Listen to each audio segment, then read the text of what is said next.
Oke, selamat datang kembali di tutorial Godot Indonesia bersama dengan saya Sulaiman Santoso. Tapi di video kali ini teman-teman kita nggak akan ngomongin soal Godot, tapi kita akan ngomongin tentang software lain, yaitu khususnya di sini adalah sebuah software yang namanya Piscal. Nah, teman-teman sebagai seorang game developer, kita tentunya butuh aset. Kita bisa ambil aset dari luar, dari website, kita bisa download. Tapi kadang-kadang aset yang kita mau gunakan itu berbayar, dan kita tidak punya dananya, atau asetnya tidak sesuai dengan yang kita mau. Jadinya kita pengennya bisa bikin sendiri. Nah, sebagian dari teman-teman di sini mungkin tidak punya kemampuan untuk menggunakan software-software canggih kayak misalkan Photoshop atau yang lain-lain. Nah, di sini teman-teman video kali ini akan memperkenalkan sama teman-teman sebuah software yang bisa dibuka secara online dan bisa menghasilkan spreadsheets yang bisa kita gunakan di Godot. Jadi di sini saya pengen memperkenalkan software yang namanya Piscal ini, teman-teman. Jadi Piscal ini gunanya adalah membuat sebuah gambar, jadi gambar spreadsheets nantinya bisa jadi animasi dan jadi karakter yang bentuknya ini namanya apa ya? Pixel art gitu, pixel art. Jadi kita akan bikin gambar itu bentuknya pixel art yang kotak-kotak kayak begini, teman-teman. Nah, untuk membuka Piscal, teman-teman cukup cari aja spreadsheet online atau kita langsung cari aja Piscal di sini di dalam browser kita dan kita nanti akan keluar tampilan kayak begini, teman-teman. Ini adalah Piscal dokumen kita. Jadi Piscal ini sebuah software yang online, teman-teman, sifatnya. Jadi teman-teman bisa selama ada internet bisa buka dan nggak perlu bayar. Ini adalah totally free, teman-teman bisa gunakan ini untuk menghasilkan gambar yang bisa nanti digunakan di game atau pengen digunakan buat tempat-tempat lain juga boleh, misalkan kayak bikin icon, bikin avatar, ataupun yang lainnya.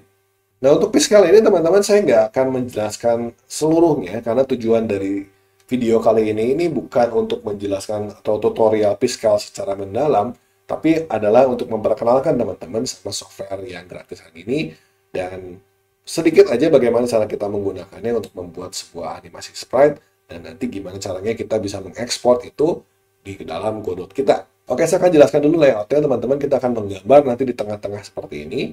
Kita akan pakai yang sebelah kiri ini untuk tools ya, jadi alat-alatnya. Ini contohnya di sini ada pen, ada bucket, ada eraser dan lain-lain. Kita punya di bagian sini itu adalah untuk animasinya, ya, di bagian warnanya, dan di bagian sini kita punya thumbnailnya, kita punya minimapnya gitu. Dan juga ada beberapa pilihan-pilihan yang ada di sini dan di sini. Paling pertama yang perlu teman-teman lakukan adalah teman-teman harus ngecek di bagian sini. Resize, kita lihat dulu apakah ukuran yang kita punya ini sesuai. Jadi teman-teman, kalau mau bikin sebuah sprite, biasanya sprite-nya itu punya ukuran yang kotak gitu ya. Dan biasanya kelipatan dari 2. Makanya kenapa 8, 16, 64, 128, 256, dan seterusnya. Kenapa kelipatan dari 2? Karena ternyata itu lebih mudah diproses di komputer dibanding kalau yang bilangannya aneh-aneh. Maka di sini saran saya kalau teman-teman baru pertama kali nyoba ya kita coba dulu aja menggunakan resolusinya width dan height-nya 64 kali 64 pixel. Kita coba dulu bikin di sini. Gitu ya. Kalau teman-teman belum 6464 ya diganti aja jadi 6464 terus tinggal di resize seperti itu. Oke, ini adalah tampilan kita. Kita akan pilih di sini ada tools pertama kita itu namanya pen tool. Pen tool ini adalah untuk menggambar, teman-teman. Di sini ada beberapa pilihan untuk besar dari pennya.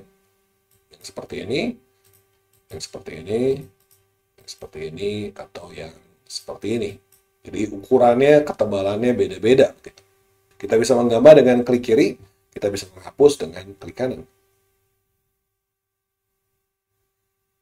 Dan di sini kita juga bisa mengganti warnanya di bawah sini. Ini gambarnya. Ketika kita klik, kita pilih mau warna apa gitu ya. Sekarang di sini warnanya hitam aja deh atau abu deh. Abu. Kita tinggal klik lagi. Lalu kita bisa gambar apapun yang kita mau. Contohnya di sini saya mau menggambar bintang aja deh, kita gambar bintangnya. Hitam aja deh. Kita gambar bintang. Nah, seperti itu. Ini bintang saya. Saya mau tebelin di bagian matanya.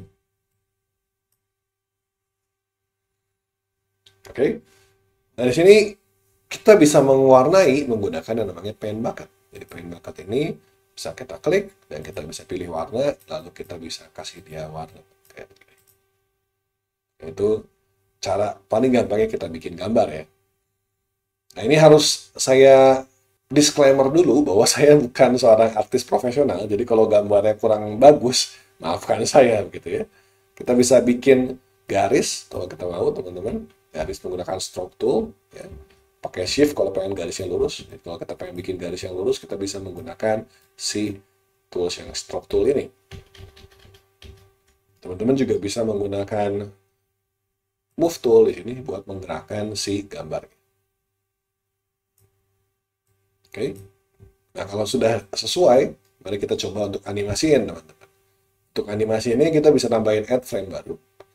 Ketika kita add frame baru, teman-teman kita bisa lihat di sini gambarnya ini bisa kelihatan gambar sebelumnya supaya memudahkan kita untuk menggambar berikutnya. Jadi misalnya di sini saya pengen gambar lagi di atasnya. Nah, teman-teman juga bisa lihat di sebelah kanan ini minimap ini flashing ya, blinking karena gambar pertama ada, gambar kedua kosong. Jadi kalau ini ya nggak blinking, kita gambar lagi. Di sini misalkan saya pengen si gambar berikutnya ini ya bergeser begitu.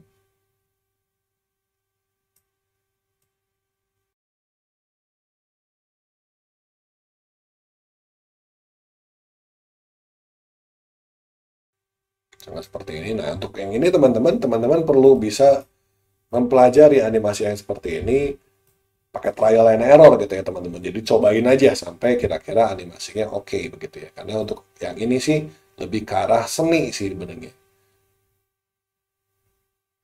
Kalau tahu dari mana animasinya seperti ini, tahu dari mana animasinya seperti itu, ya ini harus ya berdasarkan feeling aja teman-teman. Jadi dilatih aja.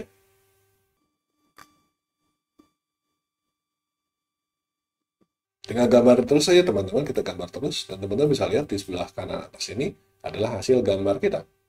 Animasinya kayak begitu.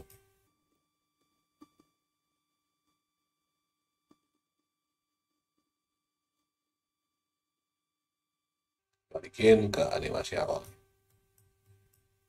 Nah, kalau sudah teman-teman kita bisa kasih warna aja di masing-masing frame ini. Jadi kita lihat ini frame pertama, frame kedua, frame ketiga ini gambar-gambar yang kita sudah bikin gitu ya. Jadi kita tinggal kasih warna aja. Nah, kalau hasil terjadi seperti ini, biasanya teman-teman ada gambar kita ini ada bolongnya begitu. Nah, supaya ini kita bisa kontrol set aja. Lalu kita bisa betulin supaya si gambar ini jangan ada bolongnya.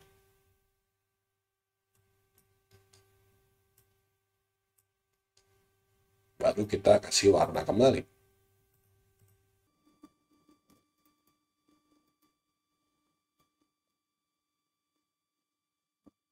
Nah, hasilnya adalah animasi yang seperti ini, teman-teman.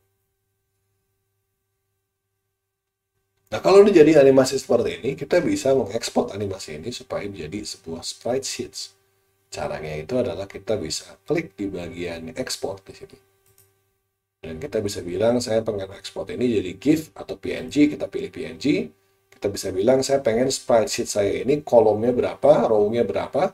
Dan di sini teman-teman bisa nentuin apakah dia pengen ke ujung terus, atau kita pengen 3-3 ke bawah, atau 4-4, atau 5-5, gimana teman-teman aja.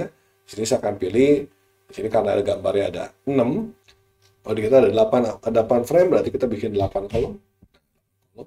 Kita bisa ekspor di sini, ada file export, kita bisa klik download, dan kita bisa dapatkan di sini gambar si bintang kita ini udah dalam bentuk sebuah sprite sheets yang bisa kita ambil dan kita bisa taruh di Godot menggunakan animated sprite ataupun menggunakan sprite 2 dimensi.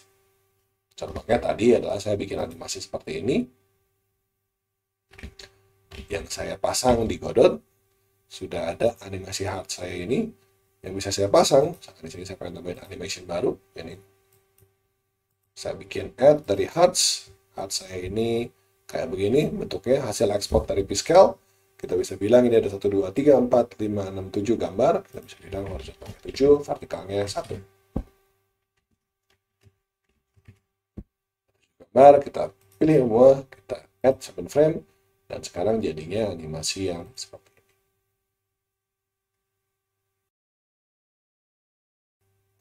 Jadi dengan demikian teman-teman saya sudah memperkenalkan ini adalah sebuah tools yang cukup keren. Sebenarnya ada banyak lagi fitur-fitur yang bisa kita lakukan di dalam si Piscal ini. Misalkan kita bisa flip horizontal, kita bisa putar dia clockwise, counterclockwise, dan lain-lain.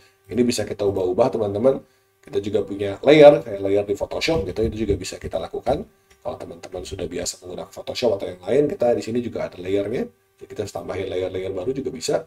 Jadi misalkan kepalanya atau tangannya beda-beda juga bisa.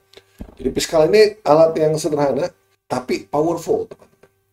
Jadi kalau buat teman-teman yang masih memulai dari awal, bisa memilih menggunakan Piscal ini sebagai salah satu alternatif tools yang teman-teman bisa pakai untuk membuat sprite aset-aset kalian. Oke, saya cukup untuk pengenalannya hari ini. Kalau teman-teman menganggap bahwa video kali ini bermanfaat, tolong teman-teman kasih tahu saya di kolom komentar supaya nanti mungkin bisa saya tambahkan konten-konten seperti ini yang mencoba membantu teman-teman yang mau memulai game development. Oke, terima kasih banyak atas perhatiannya. Sampai jumpa lagi di video-video mendatang.